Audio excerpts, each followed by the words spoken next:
Jenderal TNI Maruli Simanjuntak terjunkan pasukannya untuk membantu pencarian AKP Tommy Samuel Marbun. Tim Gabungan Komando Daerah Militer, Kodam, 18 Kaswari dan Polda Papua Barat sedang berupaya mencari dan mengevakuasi keberadaan Kasat Reskrim Polres Bintuni, AKP Tommy Samuel Marbun. Kepala Staf Angkatan Darat, KSAD, Jenderal TNI Maruli Simanjuntak menyampaikan pasukannya akan diterjunkan untuk membantu melakukan pencarian terhadap Kasat Reskrim Polres Teluk Bintuni AKP Tommy Samuel Marbun. Tommy Samuel Marbun hilang setelah melakukan operasi pengejaran terhadap kelompok kriminal bersenjata, KKB, atau Organisasi Papua Merdeka, OPM, di Distrik Moskona, Kabupaten Teluk Bintuni, Papua Barat, pada Rabu, 18 Desember 2024.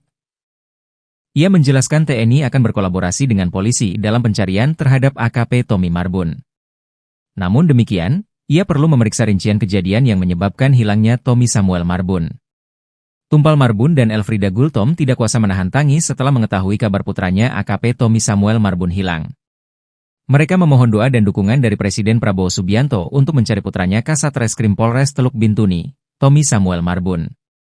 Saudara sepupu Tommy Samuel Marbun, Ronald Tampu-Bolon juga tak kuasa menahan tangisnya untuk memohon Presiden Prabowo, Panglima TNI dan Kapolri Jenderal Polistio Sigit Prabowo untuk memberikan dukungan maksimal mencari Tommy Samuel Marbun.